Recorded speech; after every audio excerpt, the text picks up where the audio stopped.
Studying is a journey. Be well prepared. Let's grad talk and don't get lost. Hai Sobat Pasca, selamat datang di Grad Talk, tempat kami mengungkapkan dan menyederhanakan dunia penelitian akademis yang seringkali membingungkan. Nama saya Suci Faniandari, dan hari ini saya akan membahas tentang cara mudah menemukan novelty penelitian dan mencari research gap bersama Bapak Tri Hardian Satyawardana, STMA. Beliau merupakan seorang staf IT dan layanan SAT di Perpustakaan Universitas 11 Maret. Dalam episode kali ini, kita akan berbincang renyah seputar topik yang sangat inspiratif tentang menemukan novelty penelitian dan mencari research gap. Kita akan membahas perbedaan research gap, state of the art maupun novelty dalam penelitian. Dalam episode ini juga akan dibahas mengenai analisis bibliometrik sebagai salah satu metode untuk mereview literatur dan juga tools apa saja yang bisa kita pakai untuk mencari research gap. Sobat Pasca, siapkan diri Anda untuk menyelami obrolan yang luar biasa inspiratif di Grad Talk kali ini. Mari kita masuk ke dalam topik yang sangat menarik ini.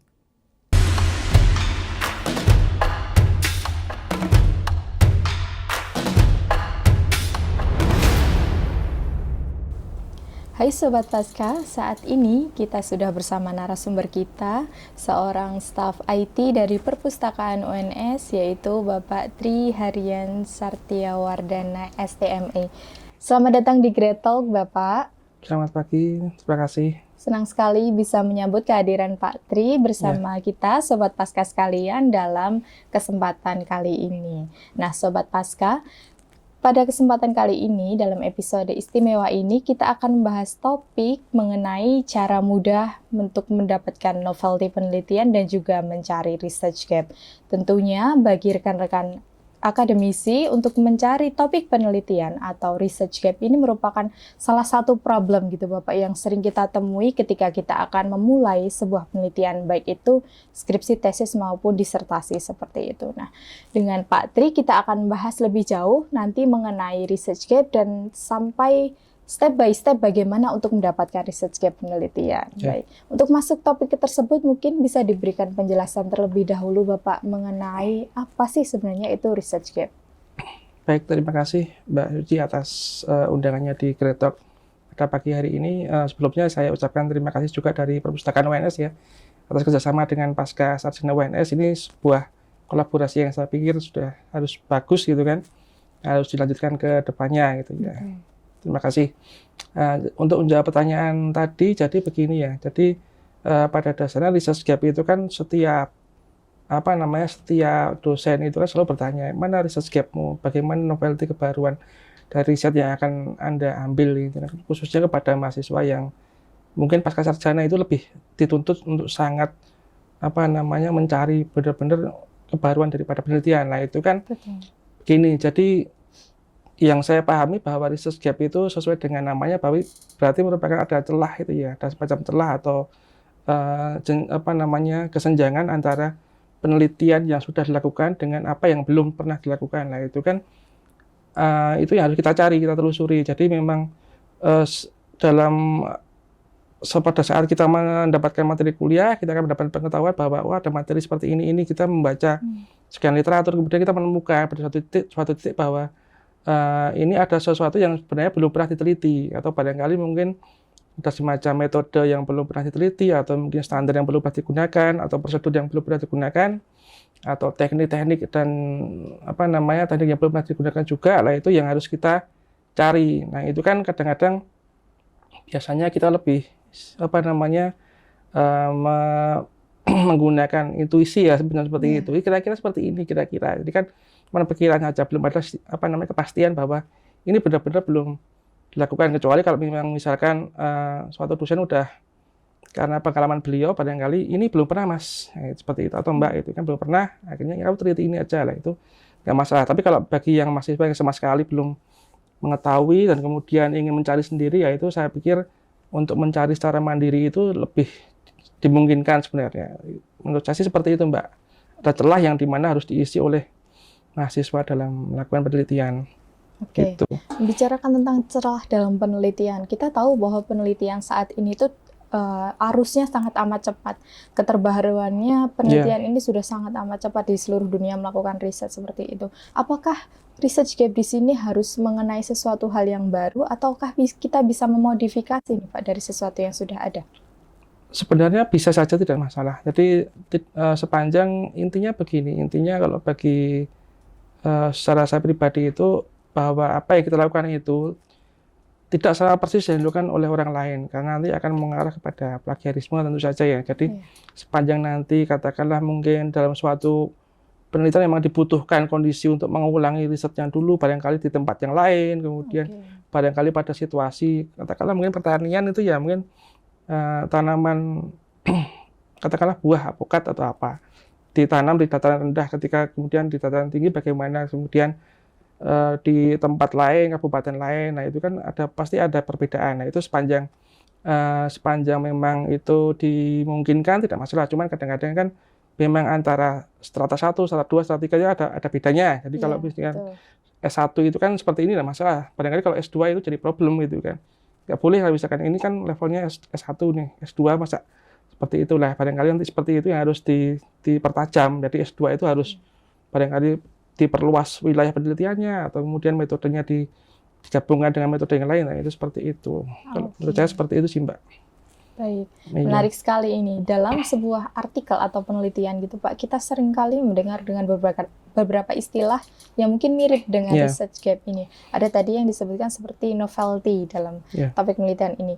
Apa sih sebenarnya perbedaan antara research gap, novelty, dan juga ada satu istilah yang sering muncul itu state of the art dalam penelitian. Apa sih Pak perbedaannya?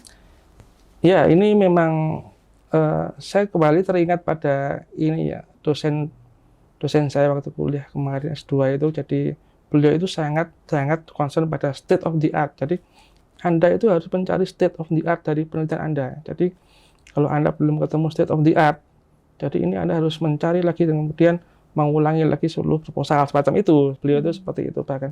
Jadi yang saya pahami saat itu adalah state of the art itu semacam sesuatu yang kita cari gitu kan.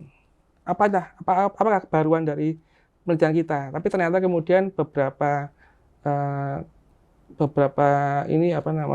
bahan saya pelajari, termasuk di antaranya kami membaca juga dari Pak Tony itu ya, dosen dari ITS itu kan, dan juga dari pengertian dari Elsevier juga itu bahwa state of the art itu nggak bisa berdiri sendiri. Jadi ada state of the art review semacam itu. Jadi justru sebenarnya state of the art itu dilakukan di awal sebelum kita mulai mencari apa itu research gap dan kemudian apa itu novelty-nya. Ini barangkali silakan berbeda pendapat, tidak masalah ya Mbak ya. Jadi ini kan definisi yang nggak pakem sebenarnya. Cuman ternyata ada satu istilah yang saya pahami bahwa state of the art itu bisa jadi itu yang kita cari, atau bisa jadi apa yang kita lakukan di awal mula penelitian. Jika dilakukan di awal mula penelitian itu bahwa state of the art itu adalah bagaimana kita mencari referensi, yaitu melibatkan teknik terbaru, kemudian riset terbaru, metode-metode yang terbaru, kemudian termasuk juga standar-standar terbaru gitu kan. Jadi semua yang kita cari adalah menggunakan referensi yang terkini. Kuncinya seperti itu. Jadi ketika kita sudah menemukan hal-hal yang istilahnya referensi yang mutakhir gitu kan, katakanlah seperti itu, kita sudah bisa berpindah ke tahap selanjutnya. Jadi dari referensi yang terbaru itu kita pelajari, ternyata ketemu gitu, misalkan ternyata seperti ini belum pernah diteliti, atau metode ini belum pernah digunakan, atau katakanlah obat, atau katakanlah apa terapi itu kan barangkali belum pernah digunakan, akhirnya ini ketemu ini dari penelitian terbaru ada kesenjangan, barangkali juga diambil dari saran dari penelitian ya, bahwa ini perlu dilanjutkan ya, seperti itu. Jadi diketemukan ini semacam awal mula dari state of the art penelitian kita. Jadi state of the art itu ya kita itu jadi yang terkini, soalnya belum pernah ada yang meneliti sebelumnya. Jadi itu sebenarnya semacam kebaruan, cuman sesuai istilah itu, jadi kebaruan yang benar-benar mutakhir. Jadi yang istilahnya sangat terkini seperti itu. Kalau Saya melihatnya seperti itu, Mbak. Berarti Gitu. state of the art ini mengcover novelty ya Pak? Novelty ini masuk ke dalam state of the art. Iya, mestinya seperti itu. Cuman kadang novelty, pokoknya yang istilahnya yang membuat kita tuh benar-benar kayak apa? Penting itu tajam dan fokus semacam Oke, itu. luar biasa. Tadi sudah Bapak singgung tadi mengenai referensi terkini. Tentunya untuk menemukan research gap tadi kita perlu mengumpulkan referensi-referensi terkini Iya. dan juga tentunya yang berkualitas. Iya, Pak. iya. Nah, untuk menemukan referensi-referensi ini mungkin adakah tips dari Bapak bagaimana cara kita menemukan referensi? Iya, jadi khususnya kita berada di lingkungan Universitas 11 Maret ya. Jadi di UNS itu UNS sudah menyediakan berbagai macam fasilitas untuk memudahkan mahasiswa untuk mencari referensi. Tentu saja yang berkualitas. Jadi kita tidak mungkin berlangganan sesuatu yang sifatnya itu tidak berkualitas. Jadi begini, di samping kita bisa mencari referensi itu secara mandiri, kita Sivitas Akademika UNS juga bisa menggunakan fasilitas yang sudah dihilangkan oleh UNS. Jadi ketika misalkan kita mandiri itu biasanya mulai mencari referensi dari Google Scholar, itu kan paling umum ya. Iya. Google Scholar itu paling umum, semua Betul. punya akses. Ya. Kemudian ada beberapa aplikasi sistem itu, kalau misalkan di bidang life science itu ada PubMed, itu juga cukup, itu sangat bagus. Kemudian ada juga akhir-akhir ini yang muncul yang misalnya ada istilah ada lens gitu, kemudian ada dimension segala macam, itu banyak sekali. Jadi untuk mencari referensi dimulai dari situ bisa. Terus kemudian yang versi berlangganan ketika kita ada di UNS itu ada Scopus tentu saja ya. Jadi ada Scopus itu bagi Sivitas Akademika UNS saya informasikan juga bahwa UNS sudah melanggan Easy Proxy ya. Jadi nanti ketika masuk ke ezproxy.uns.ac.id nanti ada pilihan database, e-resource dan e-journal yang dilanggan oleh UNS. Nanti tinggal klik gitu, dipilih mana yang diinginkan, kemudian nanti masuk ke login SSO di UNS menggunakan email SSO. Nanti setelah itu di luar kampus pun nanti bisa akses. Ya, bisa terautentikasi bahwa ini Anda Sivitas Akademika UNS dan bisa UNS. menggunakan Scopus, Science Direct dan seterusnya. Nah, tadi itu seperti itu ya. Jadi kalau misalkan untuk yang secara umum seperti biasa Google Scholar itu pasti itu ya.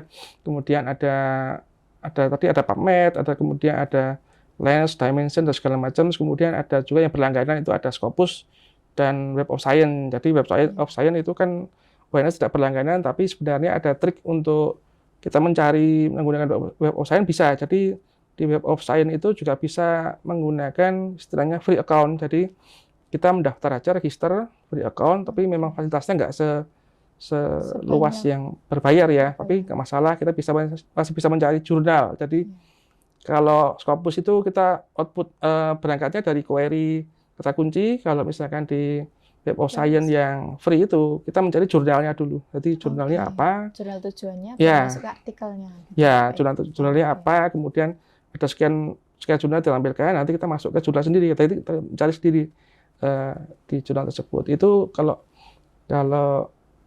emang awalnya seperti itu ya. Secara naluriah itu kan memang mahasiswa, dosen pun juga menyuruh cari yang ini terindeks Scopus. Kemudian kalau Google Scholar barangkali kan banyak ini ya, istilahnya banyak kadang-kadang tidak kayak semacam ini ya, tercampur-campur. Kadang-kadang ada di ResearchGate itu kan ada itu kemudian ada yang grade literatur, ada yang preprint segala macam. Itu kan kadang-kadang tercampur. Kalau bagi mahasiswa yang nggak aware itu kan dikira bisa asal kutip. Nah, itu padahal kan bisa kan, misalkan retrieve from ResearchGate itu kan aneh, itu kan nggak mungkin itu ya. Jadi makanya tetap kita perlu yang official dan alhamdulillah sudah dilakukan oleh UNS. Scopus itu ya itu sih. Kalau misalkan yang lain silakan cari. Untuk tadi ada PubMed dan seterusnya. Begitu, Mbak. Jadi kuncinya tadi khusus untuk Sivitas Akademika UNS kita menggunakan SSO ya, Pak? Ya, masuk aja ke Easy Proxy ya, .uns.ac.id. Nanti pilih salah satu database, kemudian klik nanti login menggunakan SSO. Oke. Iya. Baik, kita tadi sudah membahas tentang bagaimana cara memanen referensi dari database yang kita dapatkan di internet. Tentunya referensi-referensi ini akan sangat banyak sekali ya, Pak. Nah, yang menjadi pertanyaan adalah bagaimana cara mengolah referensi-referensi ini sampai tadi menuju menemukan research gap.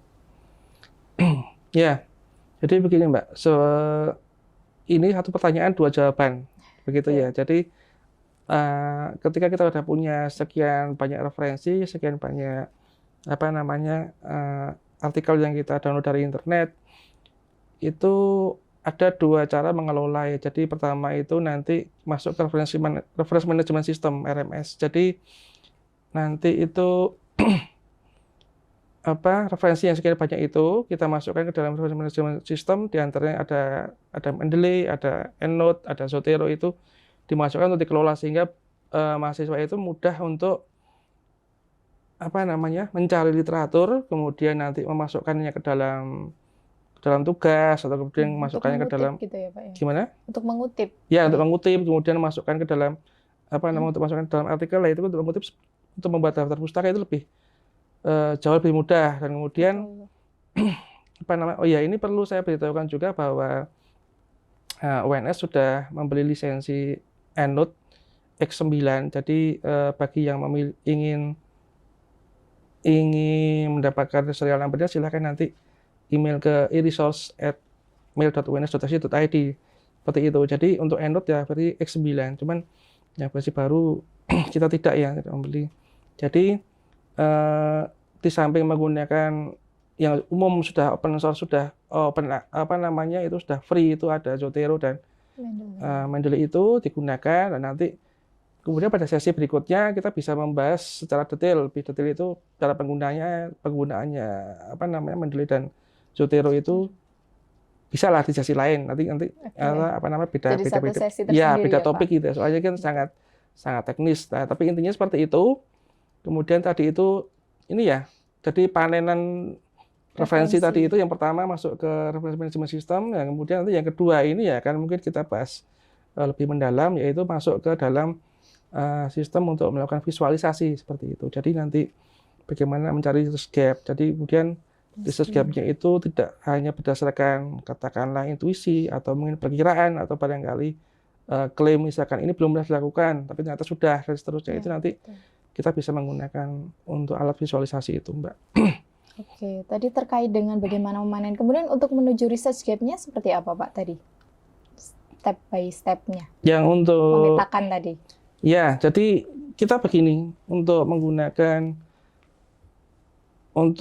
alat visualisasi itu ya, untuk menemukan research gap, dan seterusnya itu, kalau dalam istilah ilmu perpustakaan kita kenal bahwa ada istilah bibliometrik ya. Jadi itu memang ilmu yang sudah lama sekali dikembangkan. Jadi bahwa itu bibliometrik adalah metrik bagaimana istilahnya, biblio itu kan buku ya, metrik itu kan untuk mengukur gitu. Jadi mengukur buku itu seberapa sering disitasi oleh orang lain, kemudian seberapa sering buku itu disitasi bersama oleh beberapa pengarang dan seterusnya. Itu kan ada muncul metrik.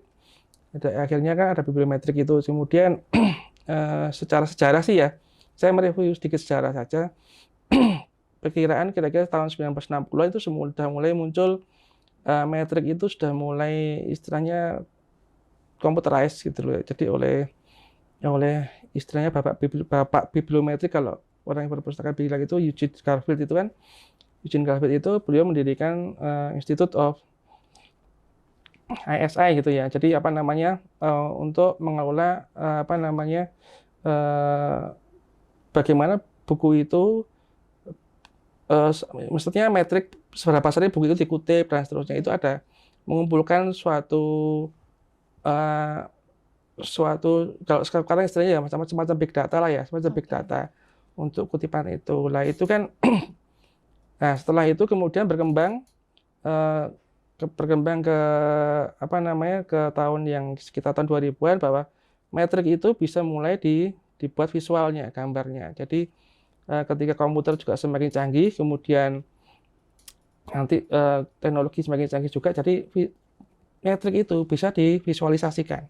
Nah, ternyata di visualisasi tersebut itu muncul berbagai macam penerapan. Nanti misalkan ternyata dari visualisasi itu ada satu poin yang katakanlah ini menonjol sekali, ini sering sekali diteliti, kemudian bahkan bukan nanti itu ternyata bisa menentukan jarak juga. Artinya jarak itu misalkan ada poin A, ada poin B, itu nanti ini ternyata jarang diteliti dan seterusnya, jarang diteliti bersamaan seperti itu. Jadi nanti ada gap. Kemudian akhirnya berkembanglah sampai pada saat ini kita mengenal berbagai macam alat untuk melakukan visualisasi itu, dan itu kemudian nanti akan muncul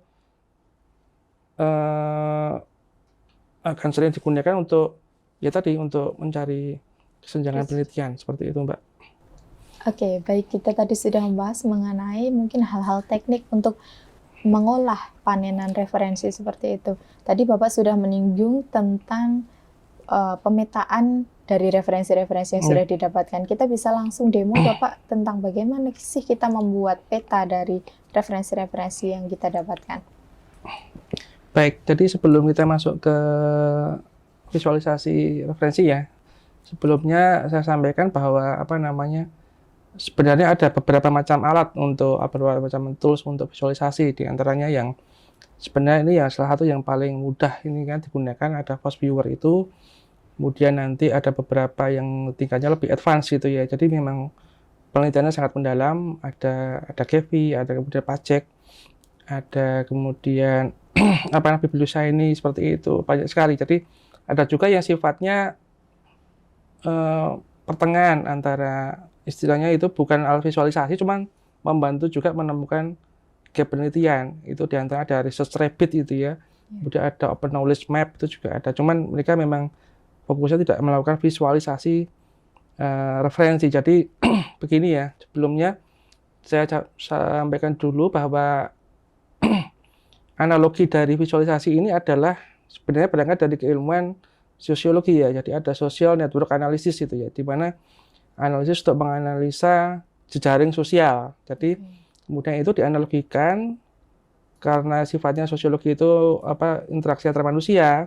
Kemudian dianalogikan ini kira-kira kalau di dalam dunia ilmiah itu kan referensi atau artikel atau buku itu juga bisa dianalogikan sebagai manusia saling berinteraksi, saling mengutip, kemudian mengarang bersama, kolaborasi dan seterusnya. Itu kemudian dengan teknik yang sama dilakukan visualisasi sehingga akhirnya jadi semacam seperti ini. Jadi di samping tool seperti ini yang khusus untuk penelitian ilmiah, juga ada tools lain untuk visualisasi interaksi misalkan manusia, itu juga sebenarnya ada. Yang sifatnya umum semacam Tableau dan seterusnya, itu sifatnya lebih general itu ya.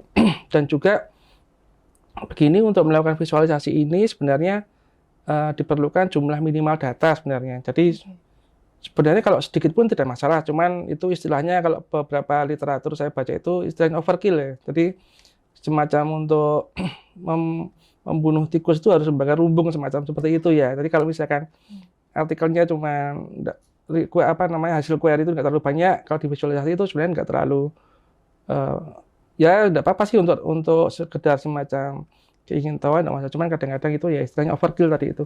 Jadi ada batas minimal kira-kira 500. Jadi ketika nanti Anda query di Scopus atau di mana ya, nanti ketika menemukan artikel itu lebih dari 500, itu berarti bisa divisualisasi. Jadi cukup layak lah dari gambarnya itu kita bisa melihat hasil yang lebih lebih luas, dan kemudian nanti bisa kita zoom ya. Nanti di antara cluster itu kita bisa memfokuskan seperti ini, kita fokus dalam clustering saja, atau kemudian tapi juga kita bisa mendapatkan gambaran besarnya. Jadi intinya bagi orang yang sifatnya lebih senang melihat gambaran besarnya dulu, ini sangat memudahkan ya. Jadi gambaran besarnya seperti apa, kemudian kita fokus ke dalam topik-topik yang akan kita cari kebaruannya tadi. Jadi kalau boleh saya demokan ya. Jadi ini tampilan Force Viewer. Jadi ini adalah data yang saya ekstrak dari Scopus. Jadi ini adalah data penelitian yang dilakukan oleh Civitas Academica UNS yang terindeks Scopus, yang bentuknya adalah artikel ya. Jadi bukan proceeding, tidak saya masukkan, jadi artikel, kemudian rentang waktunya 2018 sampai 2022. Seperti ini. Jadi mungkin sebelum saya lanjutkan, mungkin Mbaknya ini ya, jadi untuk kira-kira dari visualisasi ini apa yang bisa dilihat? Kira-kira. Kalau dari saya ini melihat visualisasi ini itu ada topik-topik yang mengelompok, Pak, berdasarkan warnanya. Mungkin kalau yang biru itu mungkin lebih mengenai MIPA, ilmu-ilmu sains. Kemudian kalau yang merah di sini mungkin lebih banyak membahas tentang pendidikan, education. Kemudian yang bagian biru ini mungkin sepertinya tentang kesehatan, bahas tentang kesehatan, topik-topik terkait dengan kesehatan. Dan juga ada jaraknya nih Pak, ada yang lebih dekat, kemudian ada yang lebih jauh, tapi juga yang jauh pun juga ada yang terhubung, seperti itu. Iya. Gimana nih Pak? Ya itu, jadi sebenarnya semudah itu ya melihat visualisasi. Jadi memang dibandingkan ketika melihat ribuan artikel di Scopus gitu kan, nah itu kita ringkas ke dalam satu gambar seperti ini aja. Dan Anda lebih mudah untuk melihat seperti ini. Oh ternyata relasinya. ya relasinya kan gampang. Jadi ketika itu sudah, jadi begini ya, klaster itu belum tentu katakanlah ya memang bisa jadi satu topik, misalkan ini pendidikan, kemudian ini kesehatan, kemudian ini apa ya MIPA gitu kan, seperti itu. Tapi belum tentu juga ini barangkali dalam satu klaster sendiri ada yang lain, topik lain barangkali karena itu juga sering diteliti secara bersamaan. Barangkali memang beda disiplin ilmu, cuman sering sering diteliti secara bersamaan. Itu bisa jadi dalam satu klaster seperti itu. Jadi ada berbagai macam cara untuk membaca, dan di antara tadi juga ini ada letaknya di tengah ya ini ya. Jadi di sini ada yang kuning, hijau, dan ungu itu satu sisi, kemudian ada yang merah satu sisi, kemudian di tengah itu ada yang biru, kemudian ada yang hijau. Jadi kan ini barangkali secara sekilas bisa kita lihat bahwa yang di sini itu sering kali menjadi perantara di antara penelitian di bidang yang kuning ini dan bidang yang merah. Itu secara simpel berarti seperti itu aja. Begitu ya. Jadi bagaimana cara untuk mendapatkan gambar seperti ini? Bisa saya tunjukkan dulu bahwa ini ya, saya buka Scopus, contohnya seperti ini, saya sudah siapkan query. Jadi ini query silakan biar di search itu kata kunci apapun boleh gitu kan. Jadi nanti ya ini Scopus ini juga satu topik sendiri seperti itu ya. Untuk mencari menggunakan Scopus satu topik sendiri, nanti menggunakan Boolean logic dan seterusnya, ada advanced search itu dan segala macam. Itu ada satu topik sendiri, nanti silakan dibahas barangkali kalau misalkan di perpustakaan juga menyediakan fasilitas ya. Jadi ketika misalkan satu prodi itu ingin belajar tentang satu topik, itu bisa membuat surat itu kan ke perpus nanti. Pelatihan dengan pustakawan. Ya, seperti itu. Khusus Scopus Pak, atau khusus reference management system, atau khusus tentang misalkan cara publish, submit ke jurnal, atau kemudian untuk plagiarisme dan seterusnya. Seperti itu. Ini sudah saya siapkan ya. Jadi ini contoh query seperti ini. Jadi UNS, jadi semua afiliasi dengan UNS tahun 2018 sampai 2022 seperti ini. Begini ya. Ketika kita sudah menemukan sekitar ini ada 1.500 dokumen. Ini artikel ya, ini artikel, 100 dokumen seperti ini. Cara untuk mendapatkan data tadi adalah kita klik all gitu ya. Klik all gitu, artinya kita ingin mengekspor semua datanya ini. Kemudian kita klik export.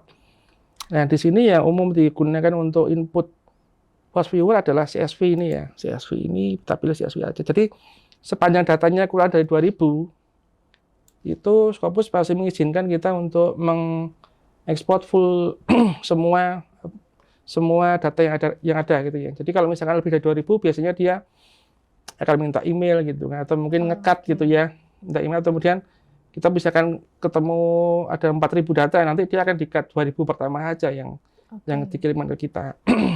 Per satu kali unduhan berarti 2.000 ya, data. 2.000. Jadi kalau misalkan ketemu selang berapa tahun, 2.000 disambung bisa. Jadi ada teknik sendiri nanti ya.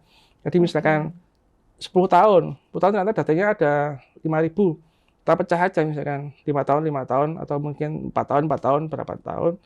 Nanti datanya sepanjang kurang dari 2.000, kan disambung kan bisa banyak gitu kan. Cuma itu teknik sendiri lagi. Nanti ada beda teknik sendiri. Ya, itu kan seperti ini. Nanti yang akan kita ekspor itu citasi informasi itu adalah ada author, title, tahun dan seterusnya. Kemudian ada ini akan kita klik saja semua afiliasi, kemudian abstrak ini yang paling penting ya. Jadi sangat penting harus Jadi ini ada abstrak dan keyword, ada abstrak, ada author keyword, ada index keyword ya. Jadi kalau abstrak ya. Jadi abstrak itu, kemudian ada author keyword itu kata kunci yang diberikan oleh author. Kemudian kalau indeks keyword ini adalah kata kunci yang diberikan oleh Scopus. Jadi Scopus juga mengenerate kata kunci secara otomatis dari satu artikel, dan kemudian dia itu juga di samping itu kata kunci tersebut menggunakan thesaurus juga. Jadi ada padanan kata misalkan ada plural ada singular, plural, terus dia jamak tunggal itu sudah dicantumkan. Jadi ini maksudnya adalah kata yang sama dan seterusnya. Jadi itu indeks keyword ini otomatis di-generate oleh Scopus ya. Ini akan kita pilih semua saja. Ini juga boleh, silahkan mau dipilih. Kemudian, nah ini karena kita di bawah 2000 bisa memilih semua data ini. Kemudian kita ekspor. Ya. Ini ekspor tidak perlu saya ini ya, nggak perlu saya. Nah, ini sudah ekspor, nanti kan sudah diunduh CSV-nya. Seperti itu. Kemudian nanti di sini ya. Jadi di sini itu ketika nanti kita akan kembali ke map ini saja. Teman, saya tunjukkan dulu caranya. Jadi data tadi CSV itu kita create dulu kan. Kita create peta itu ada pilihan. Jadi membuat peta berdasarkan data jejaring, data network, kemudian ada berdasarkan data bibliografi dan data teks. Nanti ini dua ini beda. Jadi sama-sama kita menggunakan source dari Scopus CSV tadi itu. Ketika nanti kita pilih ini dan nanti memilih yang ini, itu hasilnya mapnya sangat berbeda. Begitu. Perbedaannya apa ini, Bapak? Nanti kita lihat ya. Okay. Sekarang kita coba yang ini dulu ya. Boleh. Ini dulu yang based on text data. Jadi ada co-occurrence map itu ya. Kemudian kita next. Nah, ini dipilih di sini kan ada berbagai macam ya, karena kita ambil dari Scopus ini ya. Di Scopus itu kita pilih yang tengah ini, yang nomor 2. Scopus itu seperti ini. Nah, dan dicari filenya tadi, CSV-nya di mana. Jadi seperti ini ya. Buka. Nah, ini di sini ada pilihan. Apakah kita akan mau memvisualisasikan itu judul dan abstrak, atau kemudian ada judul saja atau abstrak saja, silahkan. Jadi tergantung preferensi kita. Barangkali kita ingin lebih secara general, gambarnya lebih luas, kita pilih yang abstrak ini ya. Atau barangkali ingin judulnya saja karena mungkin terlalu banyak, itu silahkan. Jadi bisa, atau dua-duanya juga boleh. Misalkan saya pilih yang ini ya, dua-duanya supaya kita bisa lebih luas gitu ya. Nah, seperti ini. Nanti dia kan ada proses ekstrak, ini lama, jadi nanti tergantung datanya. Kalau misalkan datanya semakin besar, itu juga nanti akan semakin lama juga. Ini sambil menunggu kita bisa ini ya. Nanti akan di sini ada beberapa term yang terlihat mirip seperti itu.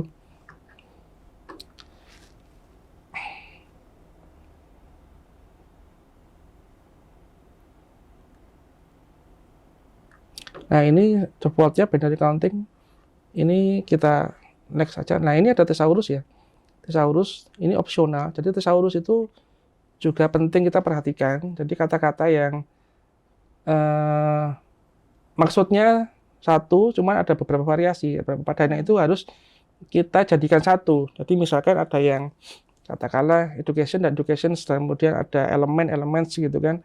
Ada yang kemudian istilah yang misalnya sama, tapi ternyata beda.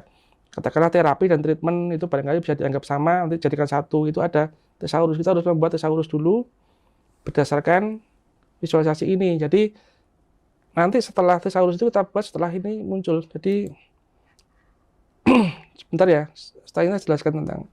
Tadi ini ada angka 10. Ini artinya itu dari 1.500 dokumen UNS tadi itu muncul sekitar 35.000 kata kunci gitu kan. Kemudian ini yang di antara 35.000 itu yang muncul 10 kali itu ada 720 note seperti ya. Beneran seperti itu. Ketika kita kecilkan otomatis dia akan menjadi semakin banyak karena ini munculnya semakin sedikit otomatis dia semakin banyak. Filternya seperti filter semacam filter itu ya, Pak. Nanti ini nggak ada hukum yang pasti ya. Mau 10, mau 5, mau sedangkan terserah. Jadi tergantung sesuai kita mencari apa. Barangkali ketika kita ingin seperti contoh itu suatu kasus saya ingin mencari topik yang jarang diteliti, itu saya kecilkan saja. Barangkali dia itu kan Oke. jarang diteliti. Kalau misalkan kita ingin mencari ya topik yang sedang tren atau sedang hit gitu kan, Jadi ini kita naikkan. Jadi barangkali ini sering diteliti apa toh? Seperti ini ya. Ini silakan saja boleh. Nanti jadi nggak ada sekali jadi nggak bisa. Jadi beberapa kali kita harus coba dulu. Ini cari yang mungkin yang agak lebih mudah seperti ini ya.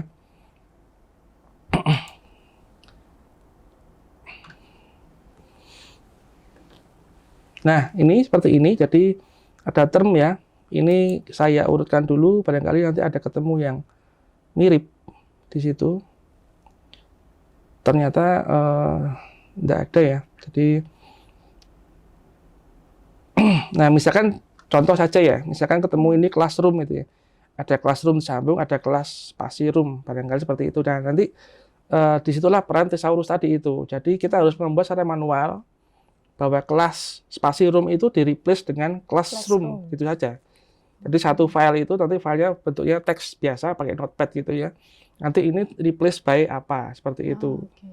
Dan itu memang menjemukan memang. Tapi ketika kita ingin mendapatkan hasil yang valid, itu kita harus kita lakukan gitu ya. Sangat mempengaruhi hasil. Ya, sangat mempengaruhi. Soalnya kan antara katakanlah mungkin kelas spasi room muncul 5 kali, classroom munculnya 7 kali, kan beda kelas, beda note itu. Iya. Tapi ketika sambung 12 itu kan sudah jumlahnya kan ya itu kan beda. Jumlah akhirnya. Begitu ya. Jadi intinya seperti ini.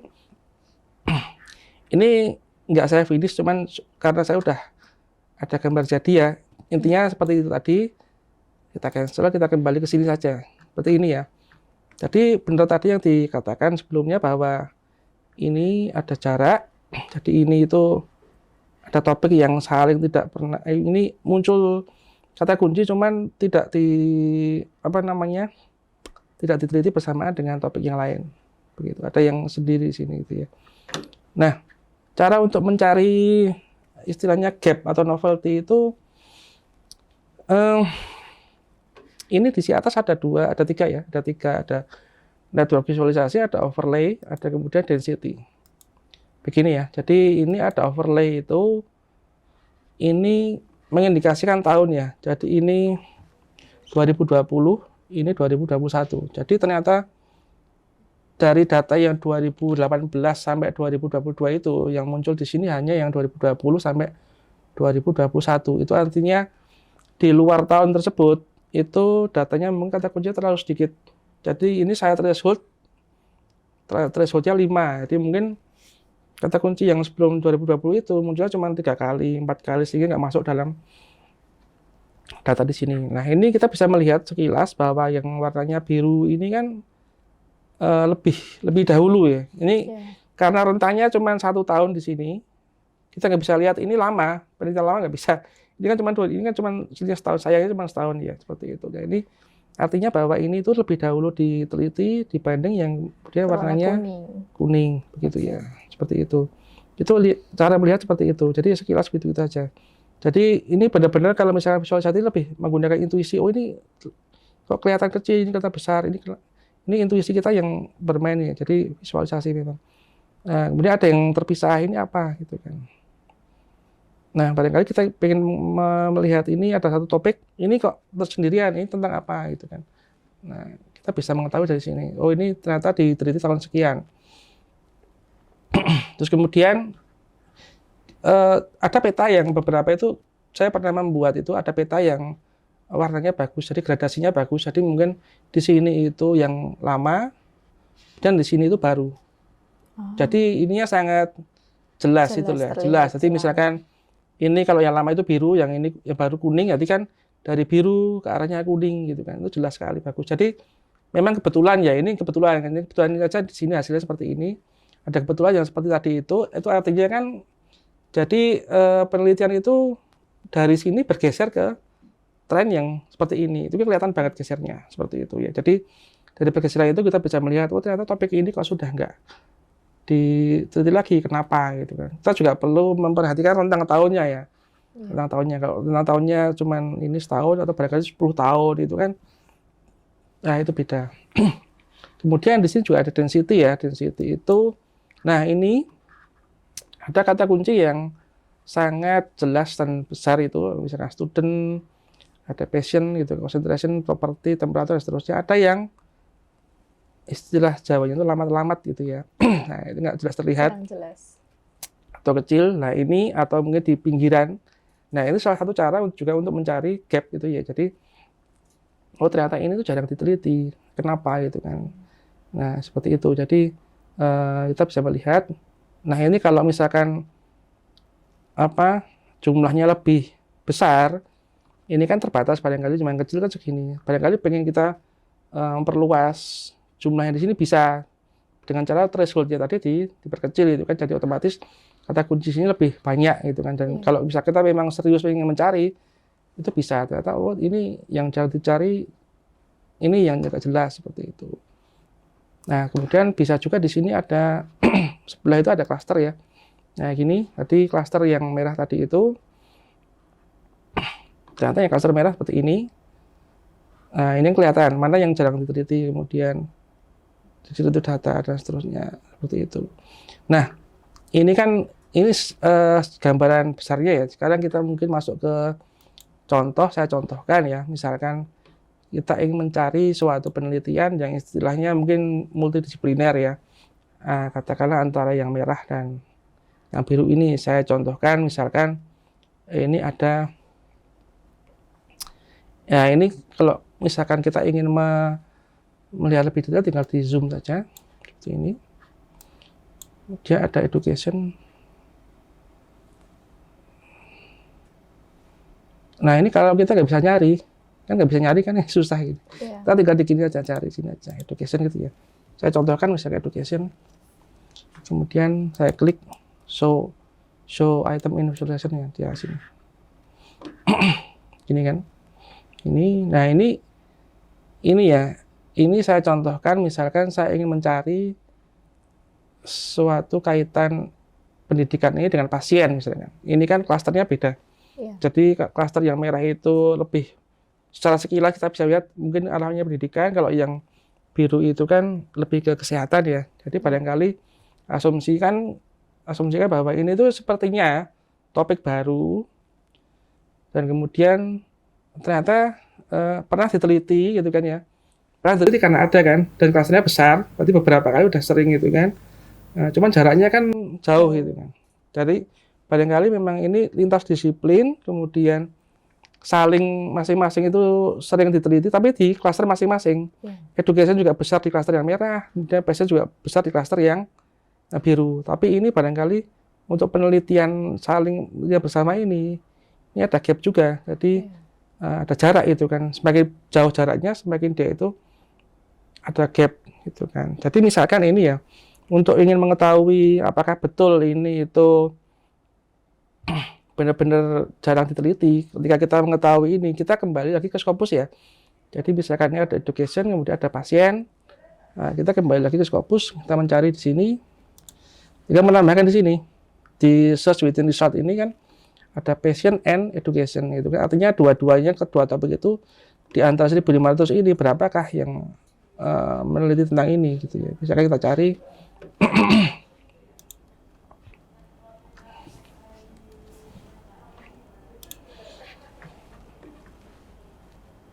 nah ini misalkan muncul 64 result gitu ya. Jadi ini biasanya sebaiknya saya lebih memilih kalau ini menggunakan shortnya relevance ya. Soalnya kan relevance itu si Scopus sudah punya algoritma sendiri untuk dia, itu biasanya dia memang meranking. Jadi yang biasanya sering lebih relevan dengan apa yang kita maksudkan. Nah ini itu dia punya skor sendiri untuk meranking itu. Jadi sebaiknya kita pilih yang relevan saja. Nah, jadi misalkan seperti ini kita lihat, katakanlah yang pertama itu, nah ini ada education dan pasien. Jadi barangkali ini kan tentang pemberian edukasi atau pendidikan atau istilahnya kepada pasien ya, bahwa di sini itu ketika terkait coronavirus ya. Ya, ini gini. Ini ortopedik ya. Jadi ini average number ortopedik during pandemic ini malah decrease. Jadi misalkan contoh ini ya. Jadi pasien patah tulang ya atau apa gitu kan. Jadi Iya. malah pas pandemi itu turun karena ada pendidikan yang sifatnya itu education bagi apa namanya diberikan pendidikan bahwa itu nanti lebih apa namanya lebih mudah dicegah itu ya, semacam seperti itu.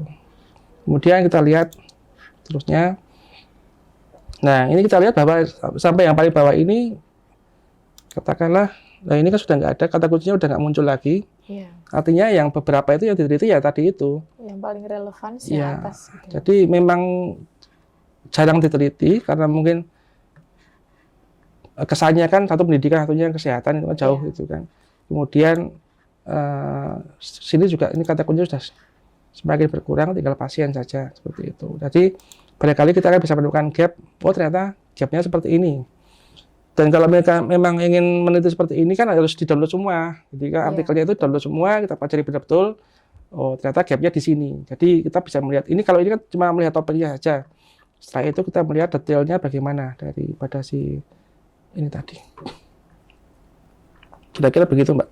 Oke, luar biasa. Jadi tadi berawal dari Scopus, kemudian berpindah ke tools-nya Iya. untuk memvisualisasikan data, kemudian nanti akhirnya kembali lagi ke Scopus gitu Pak, untuk cross-check. Ya, Topiknya. jadi saya sarankan seperti itu. Jadi kita nggak bisa cuma kemudian mengandalkan visualisasi, kemudian selesai, tidak mungkin kan. Jadi akhirnya kan mau tidak mau kita harus melihat bahwa topik yang kita cari itu di Scopusnya itu apa sih, mana sih referensinya, kemudian kita pelajari kan. Jadi ujungnya kan kita nggak cuma menemukan itu, tapi kita harus Iya. belajar. Jadi apanya, artikelnya harus kita pelajari dulu, perbedaannya di mana, kemudian senjangannya. Barangkali ketika tadi itu memang topiknya itu tentang pendidikan pasien, barangkali nanti ada diterapkan juga untuk kebaru, misalkan kita mencoba dengan lokasi barangkali ya. Mungkin di lokasi daerah katakanlah Surakarta, nanti kita pindah ke Surakarta, kulturnya begini, kemudian kalau misalkan pindah lagi ke daerah katakanlah mungkin di luar Jawa Tengah atau bagaimana, barangkali kulturnya beda nanti. Iya. Nah, barangkali seperti itu. Atau mungkin pendidikannya bisa dikaitkan dengan apa, teknologi digital, sosial media dan seterusnya, bisa aja. Jadi ya, jadi kan pendidikan pasien plus misalkan ini sosial media bisa aja kan. Di sini kan nggak ada. Jadi misalkan kita cari sosial media gitu ya. Oh ada misalnya. Coba ini kita cari ya. Di mana letaknya dia? Ini ternyata di sendirian dia. Nah, nggak ada kan, nggak ada ya di sini ya. Jauh sekali dari.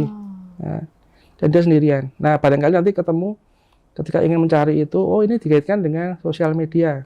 Ini kayaknya menarik dari ini. Nah, seperti itu. Lah kira-kira gitu aja. Nanti tinggal kita kembali ke sini ya, kembali ke Scopus, cari artikelnya.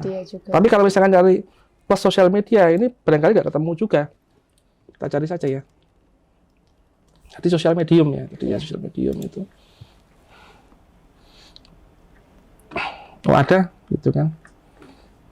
Ada. Barangkali, nah ini kan, jadi ada kata kunci pasien, ada edukasi. Kecurigaan kita kan pasien, edukasi, dan sosial media ada, gitu kan. Yeah. Kita lihat di abstraknya, gitu kan. Adanya sosial talk, gitu kan. Social activity, Sosial kurang talk. relevan. Nah ini kan. Nah, mau tidak mau kita tetap harus baca ini ya. Iya. Seperti itu. Kira-kira begitu Mbak, cara yang paling mudah untuk menemukan gap. Iya. Oke, dari simulasi yang telah Bapak berikan tadi kan kita memberikan batasan tahun ya Pak. Berarti untuk menemukan research gap tadi dari tahun yang terkini. Tapi apakah memungkinkan kalau kita ingin mengangkat topik yang sudah lama gitu Pak? Bisa jadi. Jadi memang saya pernah gitu ya. Jadi ada yang mahasiswa datang ke saya itu awalnya punya kecurigaan. Jadi mungkin ya kecurigaannya bukannya nggak beralasan ya. Tentu saja berdasarkan kuliah, praktek dan seterusnya itu kan. Kenapa? Jadi ini ada obat A gitu kan. Katakanlah obat A gitu untuk penyakit X gitu kan. Jadi itu kenapa kok obat ini kok rasanya kok sudah lama nggak diteliti gitu kan? Kenapa gitu kan? Apakah betul gitu kan? Kecurigaan dia seperti itu. Kemudian kan ketika dia mencari literatur juga ketemunya ini literatur yang sudah lama-lama gitu kan. Nah kemudian kan nggak bisa kan kita hanya berdasarkan perkiraan, kemudian kan untuk nggak bisa ada datanya. Nah, kemudian itu kita lakukan kemudian visualisasi ya. Jadi katakanlah obat A tadi kita query-kan bersama dengan suatu penyakit X gitu kan, atau seperti itu, kemudian muncul beberapa literatur gitu kan, sekitar berapa ratus literatur, kemudian saya generate ke dalam Host-Viewer tadi. Nah, ketika seperti itu, kita kan kembali tadi yang saya jelaskan ada threshold tadi ya. Iya. Threshold itu. Kecurigaannya karena obat ini itu sudah jarang dipakai gitu. Meskipun sebenarnya itu listennya dia itu sudah sebenarnya masih bagus itu, tidak masalah gitu, nggak ada masalah dengan obat ini gitu kan. Iya. Cuman jarang aja, cuman akhirnya thresholdnya kan saya kecilkan Iya. untuk menemukan si obat A tadi apakah ada gitu. Karena si Scopus ada hasilnya kan pasti ada. Cuman jumlahnya berapa kita nggak tahu. Nah, itu kan. Jadi intuisi kita berdasarkan kita itu apa namanya pemahaman kita waktu kuliah, kita buktikan dengan alat. Jadi misalkan thresholdnya saya kecilkan, thresholdnya misalkan 10 itu nggak ketemu, 5 nggak ketemu. Nah, saya kecilkan jadi 3 ketemu dia. Nah, jadi topiknya itu memang obat itu jarang diteliti gitu kan. Ternyata karena kita temukan kaitannya, ternyata memang kaitannya dengan apa terapi bla bla bla gitu kan, seperti itu. Ternyata memang ada. Jadi kaitannya ada dan memang itu dan karena memang tidak ada efek samping segala macam, saya ingin meneliti kembali tentang hal tersebut. Jadi itu bisa. Jadi nggak cuma kita kemudian untuk katakanlah menemukan tren kira-kira ke depannya bagaimana, kemudian atau dalam 5 tahun, 10 tahun ini itu yang hits apa saja, belum tentu. Jadi barangkali kenapa kok ada yang, barangkali kita bisa cari reason aja. Jadi topik baru barangkali kan, kenapa kok yang ini jangan teliti, seperti itu. Itu malah kemungkinan bisa jadi kebaruan gitu kan, jika dosennya mengizinkan, seperti itu. Oke, menarik sekali ini pembicaraan mengenai research gap dan novelty ini. Kemudian terkait dengan tools-tools tadi yang Bapak jelaskan, mungkin ada karakteristik, mungkin kelebihan dan kelemahan dari tools-tools ini yang perlu diperhatikan bagi mahasiswa, Bapak. Ya, jadi karena memang toolsnya sangat banyak ya. Jadi itu memang kalau saya pribadi saya sarankan bagi mahasiswa pemula yang belum mengerti itu kan ini saja sudah cukup ya, Host-Viewer sudah cukup. Jadi ketika nanti ingin penelitiannya lebih tajam, kita nggak bisa karena karakteristik masing-masing alat itu beda. Jadi ada yang seperti ini itu kan hanya untuk visualnya bagus gitu kan, diakui visualnya bagus gitu kan dan mudah. Tapi fiturnya dia itu seperti ini ya. Barangkali satu kasus hasilnya nggak seperti ini, nggak bagus seperti ini klasternya.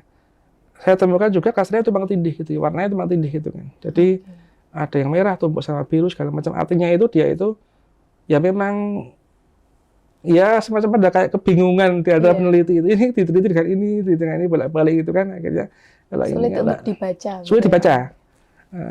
Itu kalau di Host-Viewer nggak bisa, dia misah-misahkan seperti itu nggak bisa. Tapi ada tools lain, Gaby itu bisa misalkan. Jadi kita manual, kita geser sendiri ini, kita geser sendiri. Akhirnya kan kita visualnya lebih mudah. Iya, bisa terpisah. Ya, jadi kan memang masing-masing tool punya karakteristik masing-masing dan itu apa namanya tergantung, bisa jadi itu kelebihannya dia, jadi kurangnya dia. Jadi nggak ada yang benar-benar paling bagus, nggak ada. Tapi intinya itu bahwa dari beberapa yang saya baca itu para pakar science mapping itu sependapat bahwa tidak mungkin kita menggunakan hanya satu tool saja untuk menemukan mendalami satu topik itu hampir tidak mungkin. Jadi harus ada alat bantu lain. Katakanlah kasarnya minimal ini plus Excel lah gitu atau plus Tableau atau apa gitu kan supaya gambaran kita lebih mendalam. Soalnya kan ini begini ya, meskipun ini karakteristiknya kuantitatif, tapi sebenarnya untuk menerjemahkan meresum ini kan kita harus harus berpikir juga bahwa ini tuh data kualitatif.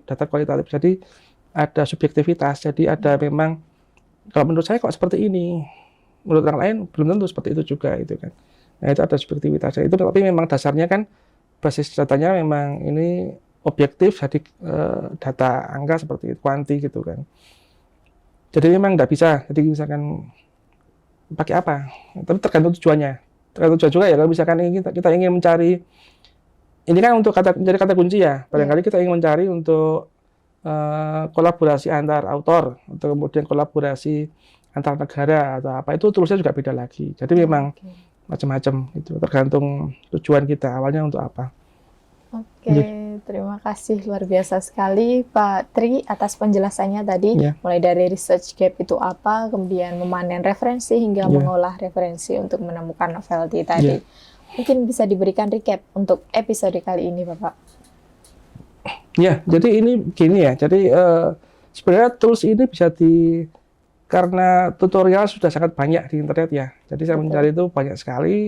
Itu sebenarnya dilakukan secara mandiri bisa, sangat bisa. Tapi kadang-kadang memang karena kesibukan, karena memang cara belajarnya nggak visual kok gitu kan. Iya. Itu kan cara belajarnya itu kan misalkan motorik atau kemudian dengan apa namanya lebih dengan suara lagu atau bagaimana itu kan barangkali nggak cocok dengan gambar. Itu bisa aja itu kan. Jadi lihat gambar aja udah pening itu kan. Itu kan seperti itu udah pening, ini maksudnya apa nggak ngerti gitu. Iya. Jadi alangkah baiknya ini ya memang katakanlah peran peer review teman itu kan untuk menjelaskan atau barangkali lebih silakan nanti menghubungi perpustakaan UNS tidak masalah. Jadi nanti ada email yang bisa dihubungi. Kemudian nanti ketika ingin saya punya permasalahan dengan topik ini, sampaikan saja. Saya ingin mencari tentang penelitian ini, kata kuncinya ini. Nah, akan kita coba visualisasikan, kita membuat resume gitu kan. Intinya adalah nanti kita itu tugas dari analis bibliometrik gitu kan, itu adalah membuat resume. Jadi sepertinya ini, gambarnya seperti ini, kemudian terjemahan menurut kami seperti ini. Nah, nanti yang bisa mengelaborasi lebih lanjut itu kan otomatis ya bahasa yang bersangkutan ya. Jadi Iya, ternyata seperti ini. Jadi nanti tidak ada masalah, insya Allah kita siap gitu untuk membantu nanti apa namanya memang toolnya sangat banyak. Jadi kadang-kadang udah berhadapan dengan seperti ini udah angka banyak itu ngeri gitu kan. Tapi ternyata Iya. sangat membantu. Jadi kan tadi kan pertama saya tanya gimana Mbak gitu kan. Iya. Jelas gitu kan. Persepsinya masing-masing ya, Pak. Ya, gitu Mbak. Baik. Baik, terima kasih sekali Pak Tri, obrolannya kasih. sangat amat inspiring ya. Iya. Banyak insight yang kita dapatkan dari episode kali ini. Sekian untuk Sobat Pasca. Terima kasih Pak Tri dan sampai kasih, Mbak. jumpa di episode Great Talk berikutnya. Terima kasih. Sekian obrolan inspiratif Great Talk kali ini. Terima kasih Sobat Pasca sekalian telah menyimak hingga akhir. Semoga inspirasinya bisa menjadi semangat bagi kita semua untuk mendapatkan cara mudah menemukan novelty dalam penelitian. Sampai jumpa di episode selanjutnya dengan tema-tema menarik lainnya seputar perkuliahan pasca sarjana, penelitian, dan publikasi. Studying is a journey. Get well prepared. Let's great talk and don't get lost.